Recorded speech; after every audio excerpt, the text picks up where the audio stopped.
Welcome back to Podcasting for Business, episode 17, where we help business owners get more listeners, more clients, and more credibility, all from your podcast. Joining me as always is Ronsley. How are you doing, my man? Got my second cup of coffee, so I'm good for the next 45 minutes at least, It's exciting. Cheers, man. And that's really weird. Really weird that, ladies and gentlemen, if you don't know, James is a tea person and claims to be a coffee person because he's from Australia, but he's actually a really, really big tea person. I feel like he's Indian inside, and it's all sort of coming out now. Anyway, back Tea to the and show. coffee. Tea and coffee. Every day has at least one or two good cups of delicious Australian coffee in there as well. We have got some great things planned for you today. We've got our good friend Connor all the way from Florida. Ronsley's in Australia. I'm in California. Connor is joining us from Florida. He's known as the Content King. So we're going to talk about some of the awesome things that he's been able to do with his business and his podcast. We're going to talk about the big mistake for today, which is making sure you actually share your podcast and your episode with the community, because we know that too many people spend all of their time on the creative stuff and never actually focus on what they can do to get that podcast to be heard and consumed by as many people as possible. And then Ronsley's going to be talking about some AI tools that you can use in your content creation. If you would like a copy of our 10 biggest mistakes that business owners make with their podcast and how to fix them, it's all included in the one document. Go to mistakes.wearepodcast.com or comment mistakes below, and the team will send you out a copy. I want to introduce our guest now, Connor. And also, just as a reminder, as Connor's coming in, if there's anything that lands for you or any questions that you have, just drop a comment, hit the like button. Anything that we can do to help you with your business and your podcast, that's what we want to do with this Podcasting for Business show. So Connor has a company called Proven Content. They're doing some amazing things to help business owners think about and really implement the entire content machine for their business. He has a podcast called B2B Mentors, and he's doing some awesome things. So he's known as the Content King. I like to just call him the King. So Connor, how you doing, my friend? I like it. I like it, man. Yeah, we're hitting like basically all ends of the earth today. We got the East Coast, we got the West Coast, we got Australia, we got coffee, tea, and it's about happy hour time for me out here. But I figured I'll wait until deliver on some good content for you guys. Yeah, don't feel like you need to. Yeah, it's beer o'clock. Absolutely. I think just looking at your journey, Connor, it's so exciting to see how much stuff you've done and how much you've got out there. 158 episodes is a lot of episodes for any podcaster, by the way. So well done on that. I am curious, when you started the podcast, were you the Content King before, or were you the Content King after the podcast? I've always been the Content King. It's inherent.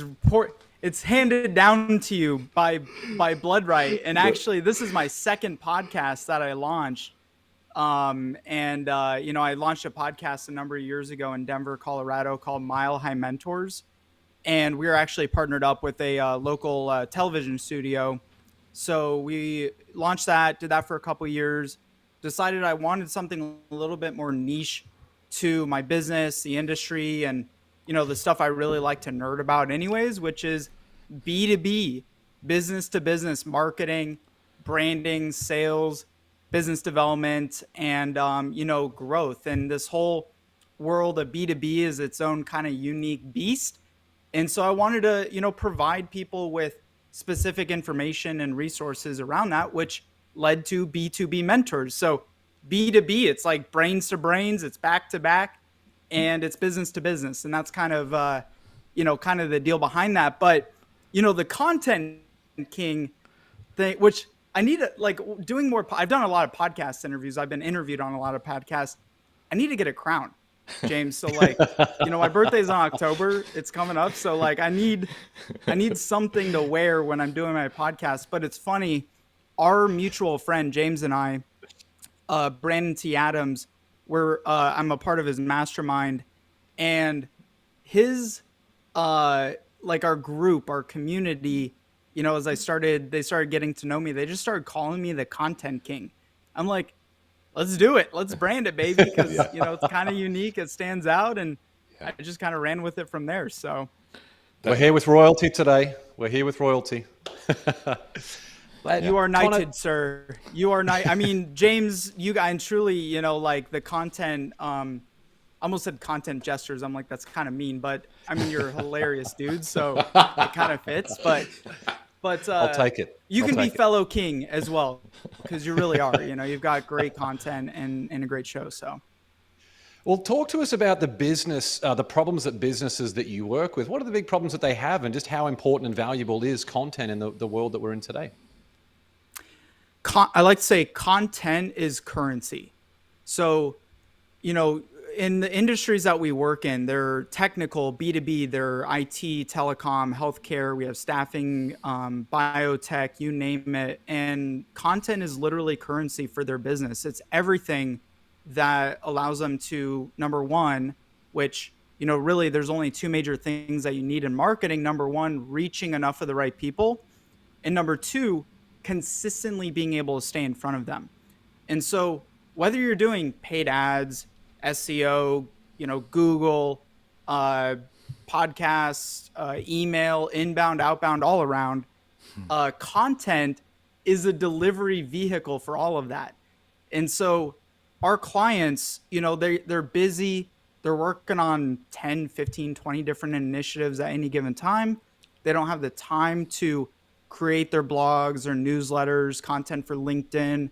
And they've tried other ways to do it that are just too cost restrictive. They're still too labor intensive. And so that's where proven content comes to play. And that is, you know, really what we do is we help to feed them and capture their voice, capture their subject matter experts on their team's voice, and get them a regular stream of custom content that they can help, you know, we can help amplify to all their key channels.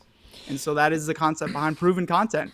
It's obviously brilliant, and I kind of want to step back a little bit. Do you still have to convince people that content is a good idea? Is that still a thing? And I'm only saying that because I've been doing podcasting for like 8 or 9 years now, and Yeah. and you know, Only 8 or 9 years, you know. yeah, I still feel young in the industry because there were people doing it way before me, and I still feel you know, so much to learn. But for me, when I think still feel like I'm still convincing people that a podcast is a good idea, and I'm like, really?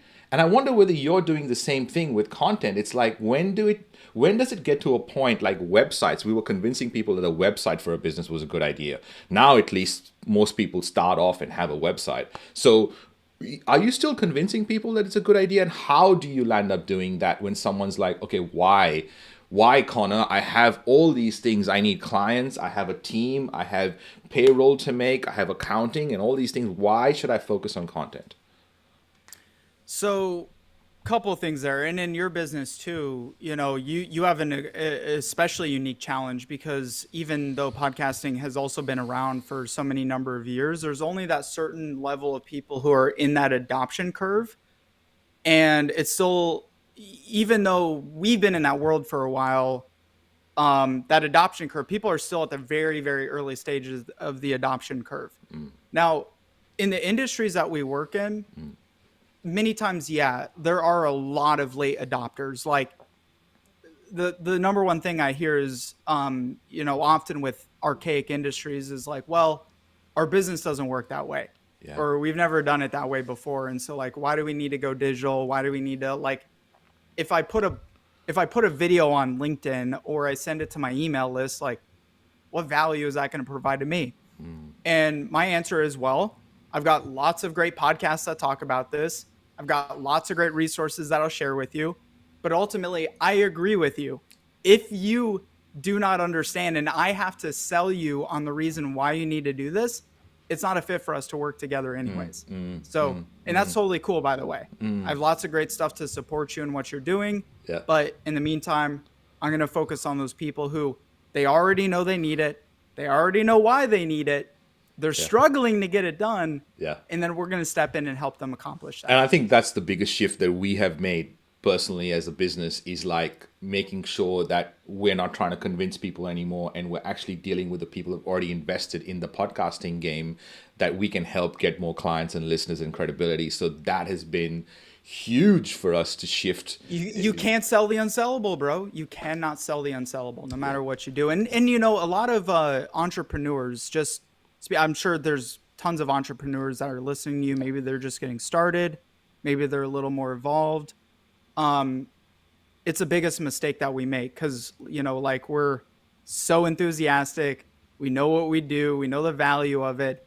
And then we waste valuable, precious time, resources, and energy trying to sell the unsellable when you just can't. I mean, you can, but then you get buyer's remorse. It's a shitty client. Stuff doesn't end up working out. And then, you know, it becomes a problem. Yeah. Yeah, some great points here, Connor. Do you prefer more of an omnipresent strategy where your clients dominate a whole bunch of different platforms, or do you try and get them to focus on more of a singular platform that they're known for? Yeah, that's a great question. Ultimate objective for any business is omnipresence, right? Like you have to be the one to show up in as many possible channels that your clients, your prospects, the people you're trying to reach are hanging out at. And so omnipresence is a goal, and it's different for everybody. I mean, we have some clients that have very like niche audiences. Like if we just say, hey, we're going to post your stuff on Facebook, it doesn't make any sense for them. Or we're just going to, you know, post on Instagram, completely irrelevant. So we got to identify what that channel is, which we help with. And then we go out to that channel and consistently get, you know, their not sales message, but the value of what they do, why they're the thought leaders, why they're the ones to help solve their problems, and get that out into those channels on a regular basis. So, Connor, when this is obviously podcasting for business, and I think content is obviously a main part about any business having a podcast, but for podcasting, there are other elements like business development, relationships, partnerships, ability to cohesively think on the go. I suppose all these different factors come into creating a podcast. What has your journey been like? What convinced you to create a podcast the first time, I suppose, and then upgrade it to B2B? What is your podcasting journey like? So I came from like you know, middle class family, like just enough to get by, but not enough to do really well. And I always knew from like I started my first business at the age of 7. And so I've always been into entrepreneurship and marketing, and I've always been obsessed with marketing. And I also realized early on, like, if I'm going to get anywhere that I need to go, I'm going to have to connect with people that are at a much higher level. And so it's funny because I didn't like take any now that I think back on it, I didn't take any courses. I didn't really watch anything, you know, of like how to start a podcast or why to start a podcast. I just knew, number one, I needed to connect with high level people, and I had no backing in order to do that. And I also wanted to provide value to people who don't also have access to those people. So initially I started it as a television show, and we were going to be on like, I think it was Channel 7 in Denver. And we're in this like nonprofit open media platform. And I realized like, I can't really get as deep and like do the level of depth of content that I want to do in this format. So my very good friend and the guy who got me started, Julius Hinton, who still lives in Denver, by the way, you got to check out his show, Life is Dope. He's been podcasting for 10 plus years. Wow. He's like, why don't we do this as a podcast? I'm like, all right, cool, let's roll. So that's really, that's kind of how it started. Yeah. Connor, what about the biggest wins that you have had in terms of whether it was relationships, business growth, maybe your own development? What stands out as a big win for you since you've been on this podcasting journey? I wouldn't have met you if I didn't start podcasting. No, We seriously. I mean, we wouldn't it, have met. We James and I would not have had a company together if not for my podcast. So it's I would have not become Godfather for the second time. So there's all this really weird sort of, yeah. But we want to hear your journey, because we have like so many crazy examples of what a podcast has sort of done for us. yeah, I never went into a podcast like, I'm going to make money by doing ads on the podcast, or I'm going to, like really, I'm not going to like build a business out of this. And so, I would say there's not one singular thing that comes to mind. It's been a collective of, oh, I interviewed that one person 3 or 4 years ago, and all of a sudden, like just in the past few months, we've maintained a relationship, and all of a sudden we do a $50,000, $100,000 deal together. Or oh, like I watched the movie Think and Grow Rich, and I saw Brandon T. Adams on that the movie Think and Grow Rich, the movie that they did. And I reached out to him and I said, hey, I have a podcast, would you be interested in being in the platform? And interviewed him, and over the past year we built a relationship, got me my relationship with James. And it's just like all the stuff that's happened over the years just simply by having the platform is indescribable. Yeah. On top of it, you count, getting asked to speak at events, because you're seen as an authority figure, getting interviewed on other people's podcasts, right? And I mean, there's so much that circulates. I think people think like, okay, I start a podcast and all of a sudden I'm going to be like rolling in the dough because I got this like fancy podcast platform. I never looked at it that way, and I think that's why it's been so successful for me. And I think that's what people think when they write a book as well. I feel like they finish writing the book, get the book get the book published, and feel like the Ferrari is going to arrive in the garage along with the 100 copies that they ordered for themselves. And I feel like that's the case with most artists or most creators, because we feel like, because I'm in that space, I've had to move from being an artist and creator to being someone that can take that and make money from it and sell the art, I suppose, and then become the business owner from there.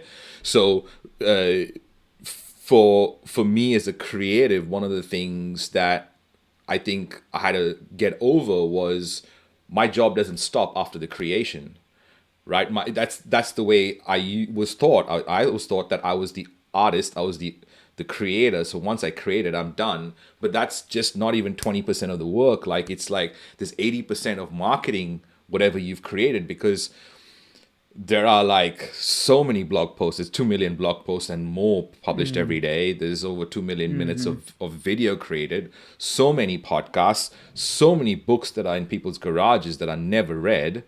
What do you feel like are the mistakes that people make when it comes to content?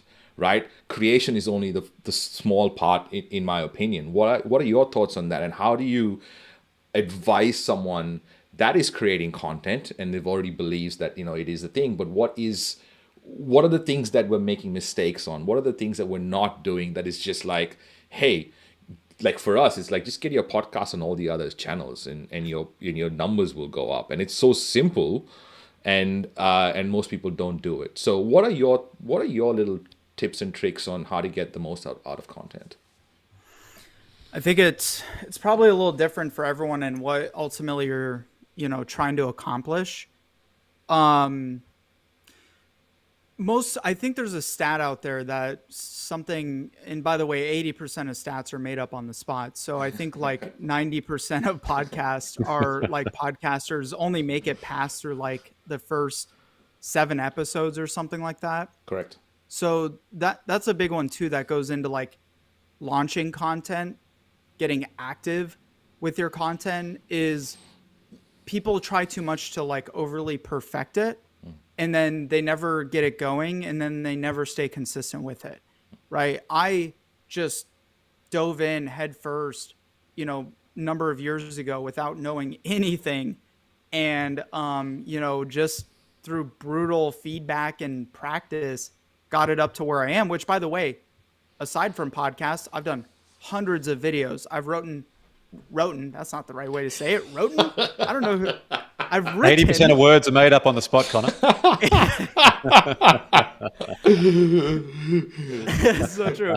I've written so many blog articles, but number one, people don't stay consistent with it. Number two, they do it in a vacuum. So I literally interview my clients and I interview prospects and I turn that into content. So when I'm hearing something out there in my industry and the people who I'm trying to build relationships with and trying to market to, I listen to what their top questions are, their problems, and I do podcasts on that and I do content on that. So I'd say those are the biggest things. And then you're just not repurposing it enough. So good. If anything's landing for you, drop a comment. Let us know how you're enjoying this, or if you've got any questions for Connor, Ronsley, or myself. Connor, what are you working on now that excites you the most? Well, we just rebranded this Proven Content name, and we've been, we were active blogs. We kind of got pigeonholed into like, oh, you guys do blogs, but yeah, we do other forms of content for B2B. So just taking this Proven Content and turning it into the industry leader in the B2B sector, in the B2B space, the number one vendor in the US to turn to get your B2B content done. And that excites me. That fills me up. And mainly too, because I know what it leads to, right? Like a business being able to get themselves out there, generates more revenue, generates more income for their people, provides more freedom, provides more economic flexibility, provides value to their audience. And that excites me, not because it's something that I provide for my business services, but I do it for myself every single day and every single week. So I've seen it, right? I'm a real practitioner of what it is I actually sell. Love it, Connor. Connor's also got a free gift for everyone who's listening or watching this. You can go to provencontent.com/free. And Proven Content, such a great name, Connor. Let's go into the mistake for today. If this is your first time joining us for Podcasting for Business, we cover a mistake that business owners regularly make with their podcast. So the mistake that we have for today is number 5. If you would like the full list of the 10 biggest mistakes that people make with their podcast, as well as how to fix them, go to mistakes.wearepodcast.com or comment mistakes below and we'll get a copy of this sent out to you. So mistake number 5, we've sort of touched on it a little bit earlier through this conversation that we've had with Connor. It's forgetting to share the new episode with your community as soon as it's released, including why it's important to them. Most people, they focus so much on that creative side. So they spend all their time creating and then they just move straight on to the next episode rather than creating a plan that can get that podcast that they've already spent all their energy and work creating, getting that to be heard by as many people as possible. Most people, they just have the same generic thing that goes out there where people just glaze over that very, very quickly. And again, don't forget, the goal for social media is to stop the scroll. You need something eye-catching and to show why it's relevant for me. Why am I going to want to listen to that episode of your podcast? Why is it different from the other episodes that you've done? We're in a huge battle for attention. Ronsley had shared something earlier talking about the number of blogs that are out there. We also have some statistics on the number of podcasts that are out there in more than 100 languages. There's so many different podcasts and blogs and everything else out there, not to mention all the noise on social media. So your goal is to make sure that someone actually listens to and consumes the content that you're putting out there. The best way to do that is to have a plan rather than moving on to the next episode without having a plan to be able to do that. So Connor, would love to hear your thoughts on the mistake that we've got today. Yeah, I think one of the, Connor, sorry, before you chime in, I think one of the things with this particular mistake is that people start a podcast and kind of feel, I've started the podcast, this is what I said before, and we're talking to Connor about, is like, you started the podcast, people should just come and listen, right? I've started it. It's where are my listeners? And I did that as well. I mean, when I started, I was like, where are the listeners? 1 week, 50 listeners. What is going on? And you know what?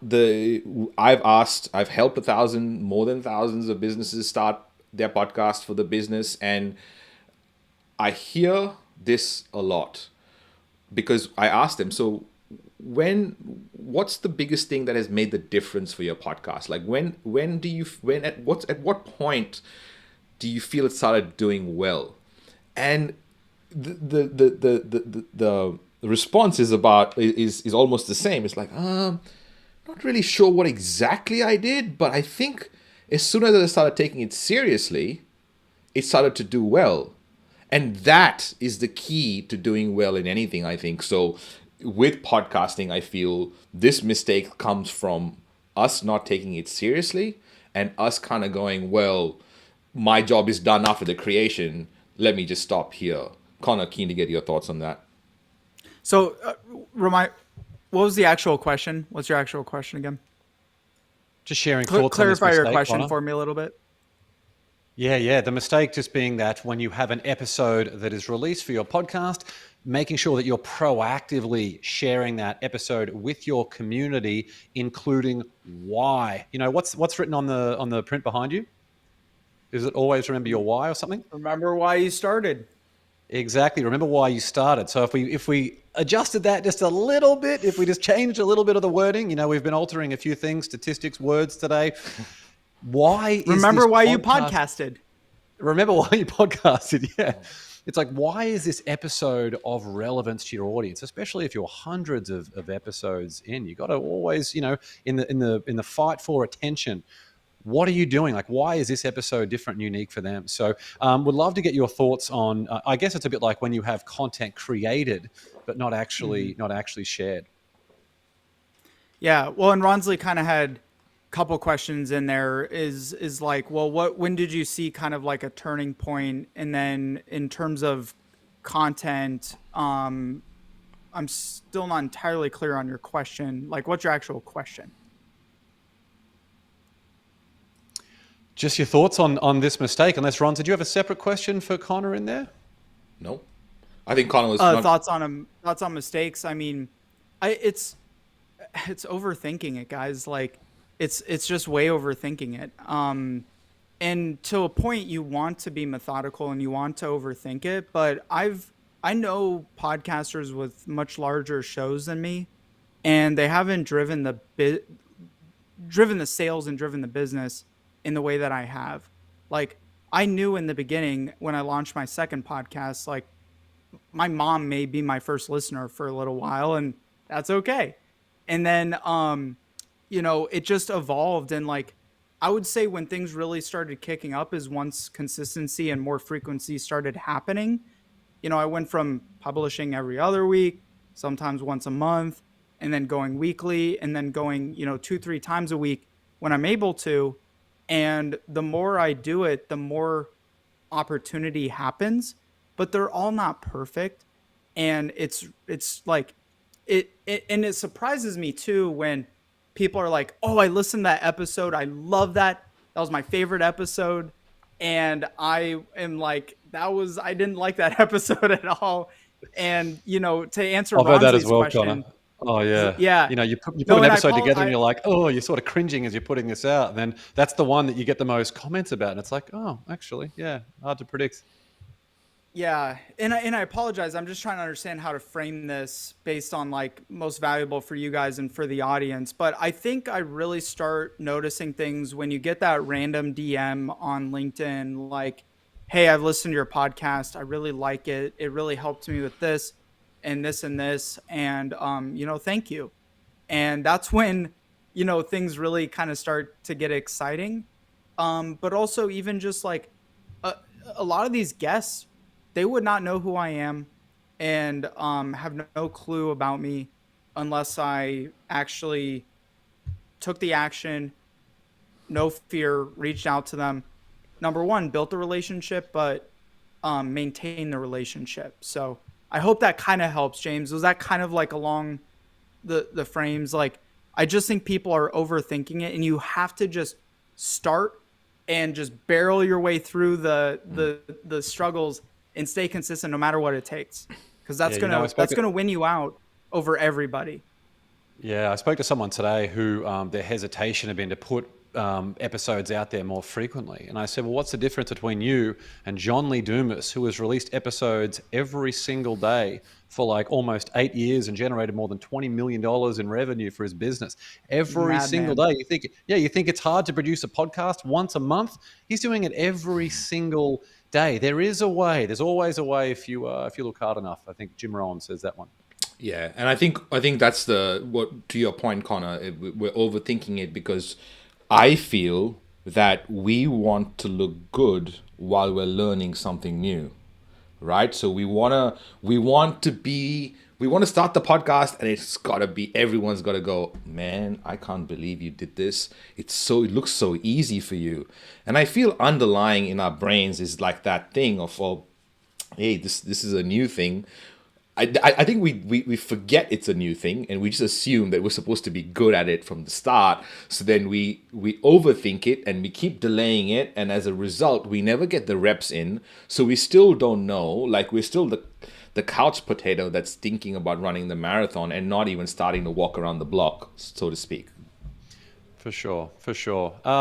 Let's go now to the tactic for today, Ron. You got something good for us in terms of artificial intelligence and how that can be used to level up your content creation? Ooh, well, Connor must have a whole bunch of really cool tools. So what we've been doing is really interesting, right? Over time, now we found a whole bunch of really cool tools that people can use to improve their content, to get better ideas about their content. But today, we're gonna look at this kick-ass headline generator. It's like from sumo.com. I've got a whole bunch of these that are really, really cool. Copy.ai. There's a really good one called namelicks.com, and I'm going to go through them in each of the episodes. But this one in particular is the one I'm going to cover today because James mentioned how important stopping the scroll is, and stopping the scroll comes from a really good headline. And a lot of the times we don't take the time to work on that headline.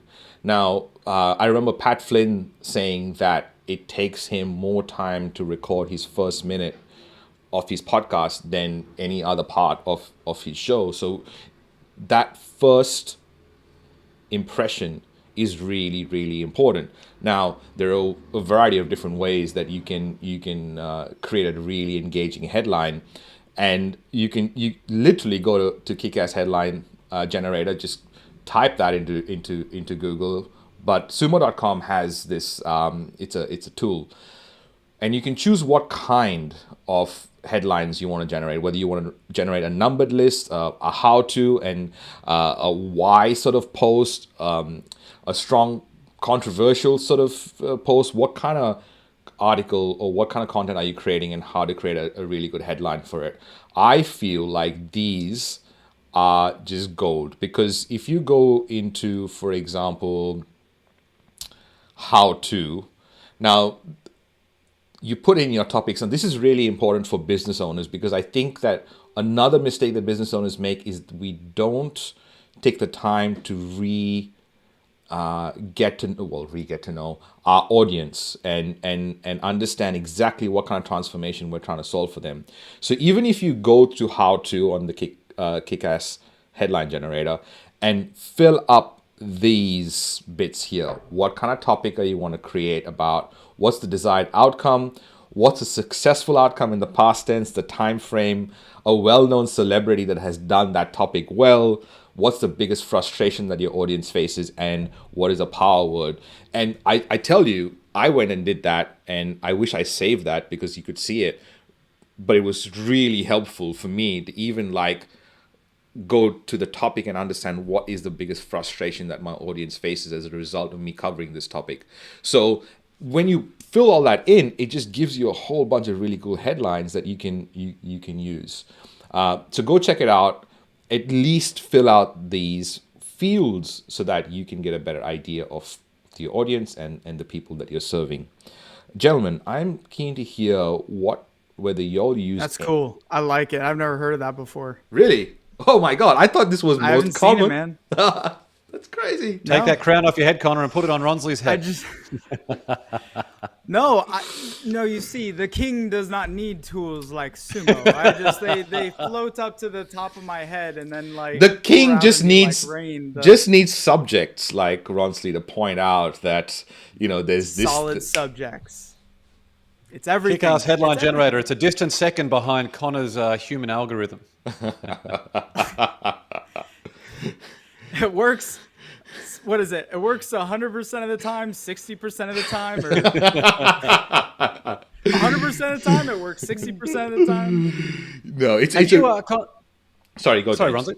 No, go. I was going to say, Connor, have you got any other tools that come to mind, or anything else that helps you with your clients, or help you behind the scenes in terms of being able to get a lot more content generated on a more frequent, consistent basis?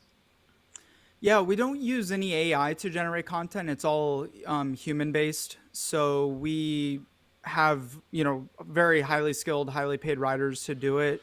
Me personally, I have been recently because, when I try to get back onto a flow of like writing articles myself versus having someone ghostwrite them for me. Yeah. I like doing short, like almost 5 to 10 minute podcast recordings. And then I'll put those into Otter AI. I'll create a blog post out of it and then format it that way. Cause the way I write is already like, if you read any articles, it already kind of sounds like my voice talking. Yeah. But just getting my ugly mug to like sit down and like actually get the damn thing written sometimes is as when you're busy, it's hard to do. So Yeah. I've liked that tool. And, I pull it from StreamYard. I upload it there and then I go write it. And that's one that I use pretty regularly. And I like So that. I love Auto.ai and I use it regularly for a lot of things. How do you, when you're saying you record those 5-minute episodes, do you have a thought process before you start that you're going to go through something, or is it just, this is my topic, I'm just going to riff and then I'll edit it out? What's your process like? I'm constantly, like I mentioned earlier, taking, either mental or like literally physical notes down of questions that I get asked, whether it's from prospect or whatever. And so I'll go answer that in a short 5 to 10 minute video. And that is what I'll turn in and convert into like a shorter podcast that's not a guest interview. So I try to do those to fill the void between like launching guest interviews. And then I use that on YouTube, publish it to YouTube, take the video, publish it to LinkedIn, maybe make a TikTok out of it. I'm trying to get more consistent with that too, but mostly I focus on LinkedIn. Yeah. It's omnipresence. I think that is that you're getting for. Yeah, cool. That's really cool. Which I love that word, omnipresence. It's just it's such a beautiful word. Like, who God, doesn't want omnipresence in their business? It's godlike, not king-like. It's godlike. There's levels, Connor. There's levels. Yes, the next level up, for sure. I know. I have aspirations to go from the content king to the omnipresent, God, all magnificent content god, I guess. Oh, that's so good. So good. And a big theme, I just want to clarify this for everyone who's listening or watching this. A big theme of what we've spoken about today is content creation efficiency. You have already created the content in one form. What are you doing to extract that and put that out there in a whole bunch of other different places so you can create that omnipresence? Could you imagine if you had to go to every single platform to create every single thing from scratch? It'd be a nightmare and entirely unsustainable. But if you've got, that's why we love podcasting so much, because you can use that as a single master asset from which you can create all of these different things. LinkedIn newsletters, YouTube Shorts, TikTok. I've got a post scheduled for our We Are podcast list very soon, talking about how to get more than 2,000% growth rate using TikTok content exclusively from a podcast. I mean, it's massive. How would your business change if you had an extra 500,000 views a month or a growth rate of more than 2,000% from content that already exists? It's crazy. It is. It is absolutely crazy. crazy. I'll admit, as the content king myself, like, it's not just a content king because I myself am so perfect at doing it. I've really been the content king because I've helped other people to pull it off. But what James just mentioned there too, all those little things that even I'm reminding myself, like, there's so much content that I create and there's no way I'm absolutely maximizing the use of all of it right now. Yeah. There's no way. Yeah. And I still have a lot of areas I need to step up there too. Yeah. So this is really interesting. I mean, I was in New York working out at VaynerMedia because they're a client, and when the whole world shut down, and at the time Gary had 21 full-time people on his personal brand, taking that, making content out of that, and I think it's now 27 or 29. The point I'm trying to make here is that we can take all our content and make it and put it everywhere, 100%.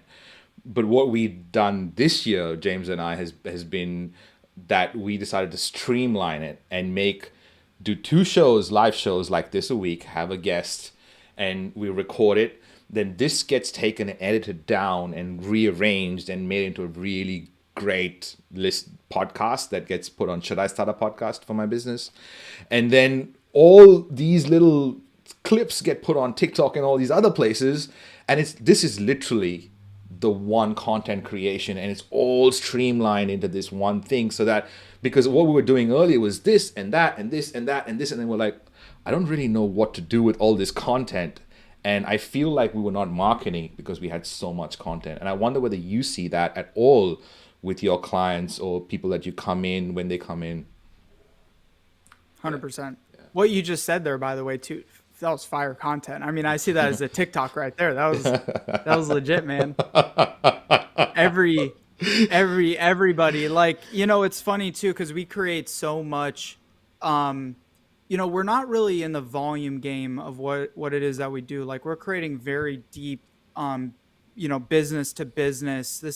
Again, these industries, like, they're selling to scientists and engineers and CTOs and CIOs, and so it's very it's much more in depth versus kind of like the snippets that on TikTok would kind of like make sense. And James knows I'm bad at this too. Like, I'm so bad at making content short. Like, I'll just go on forever and ever. 3 easy tips in 1 hour to I'm yeah, I know. I am James too, is Connor. interviewing Ronsley will vouch for that. I've really had to force it away from long form into being like, you know, Dude, to make I'm it concise. So bad at it. Well, James helped me too. I'm like, hey, will you interview me for this piece of content? And he's like, give me 3 things. And like 6 minutes later, he's like, dude, that was too much. Like, you gotta cut it down. And it's a skill set. Like, it's something to learn for sure. But all of our clients, and you know, every single one of them is not making the max use of their content. And you know, I think that there's a whole industry in that in itself. Like, there's the businesses like us, we create the pillar, you know, the very, very heavy lift content, but all those hundreds of pieces of micro content, there's a whole business in that in itself. Like, even me right now, like, I need help creating more micro content out of the hours and hours of like main pillar stuff that I create and put out there. Yeah, that's where everything is right now, isn't it? Like, the micro content is where it's all at. Everything. Gee, fast forward this 2 years. I mean, you're going to have 0.1 second in like a 3-second video. It's where it's all trending. It's what was refreshing about Clubhouse, how we were able to have like some long form conversations. We were surprised when Twitter said 140 characters only. We were like, what? And then Vine was like 6 seconds, and then maybe that was too short because that died pretty quick. But now you see like 15, 30 seconds is like, wow. It is really, you're right. It's really a skill to hone it down and say whatever is required, as opposed to all this extra stuff. Because when we went to school, we had to make these long ass, you know, things out of nothing that was stupid assignments. So I think that's where the fluff comes from, probably. I think the scales of justice may tip back and forth as we're, you know, moving much more towards like what James said. James will be like, hey, Connor, answer me these 3 things. I'll be like, the content is currency. He'll be like, no, that's way too long. We need like 1 second, bro. But it's gonna, like, me personally, I would say almost 90+% of my content consumption is long form. I listen to long form podcasts. I listen to long form video. I listen to, long form content. I don't consume much short form content myself, actually, which is kind of interesting. Yeah. And just looking at my own habits.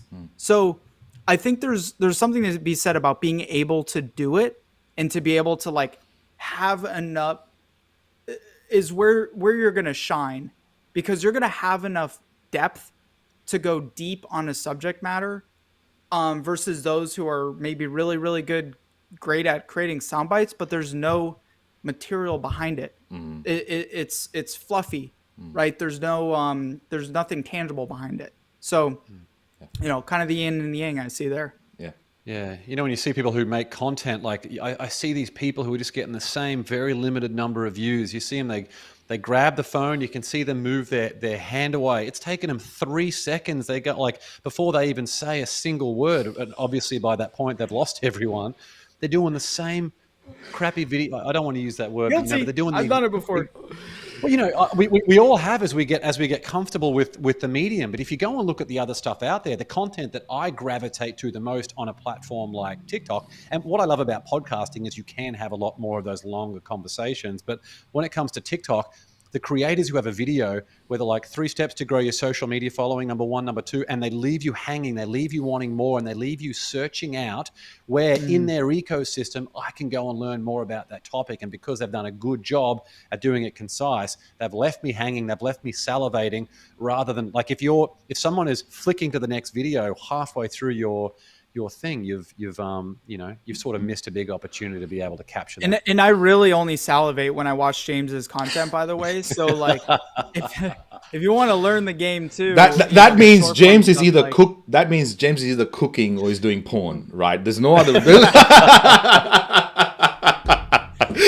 Probably both at the same time. I mean, you Aussies you're a crazy breed, man. Yeah, we call it food. We're freaks. We call it food porn. And but just mash the two together, right? And we like food, we like porn. We're just gonna throw the two together. That works out. And I think when we mention mistakes throughout podcasting for business, we mention the mistakes that podcasters make. The main reason we compile that is because those are the mistakes that we've made, and we still look at that list and continue to correct ourselves because we can't get it all right.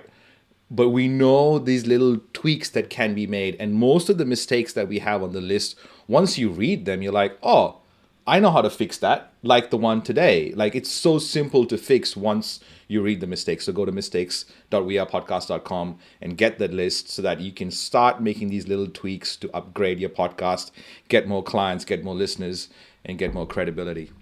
Absolutely. Connor, what social media platform are you hanging out a bit these days? Say that again, brother. Sorry. What social media platform are you hanging out on these days? Where can people find you? LinkedIn's my world, baby. LinkedIn's probably the best place to, it's one of the most undervalued platforms out there still. So underrated, but I've been at it for years. LinkedIn, Yeah, that's can I ask another question, James, before I know you want to wind this up. Yeah, just on LinkedIn, because Connor feels so strongly about it. I feel like we probably missed this important question. How, as a podcaster, obviously I've created all this content. I have short form micro content. I have long form great articles. I have everything in between. What is the best way for me to post regularly on LinkedIn? And what works now today in 2022? Great question. Great question, for sure. I mean, LinkedIn's two-sided. Number one, you have to be able to have connections with the right people. One of the reasons I absolutely am a diehard LinkedIn fan is because I can download Sales Navigator for $79 a month. It's an extension of LinkedIn. And I can literally reach every single person in my market for $79 a month. I don't need to pay ads. I have no restrictions. So I can do that to build my audience, like very specific audience that way, versus the way I kind of see other platforms like TikTok and Instagram, which by the way, super valuable, but it's different in terms of having a niche audience. But in terms of content, I've done everything from live streams, and I even did a live stream on LinkedIn every single day, same time every day for 90 days, just to see what would happen. And then LinkedIn changed their algorithms. Yeah, interesting. Was it worthwhile, that 90 days of turning up every day for the live? 100% worth it. One, because I got a ton of more content out of it and just pushed myself and challenged myself. Like, I would pull up my StreamYard to go live, and I'd have no idea what I'm going to talk about, 3 seconds before. So it just forced me to practice content.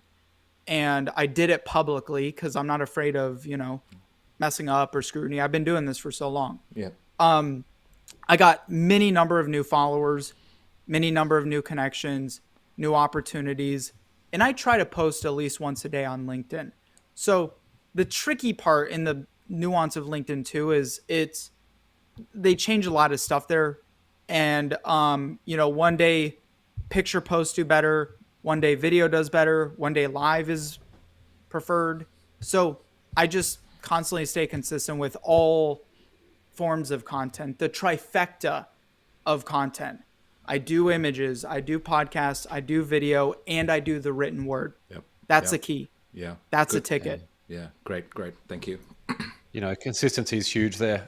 Go and follow Connor on LinkedIn. Go to let me repeat that, provencontent.com/free. Connor's got some free gifts for you all. So great to have you on the show. We really appreciate it, Connor. Some incredible insights. We will be back next week for Podcasting for Business. If there's anything we can do in the interim, if you're watching the replay, drop a comment. We'd love to help you as much as we can. And we'll see you all very, very soon. All hail the king.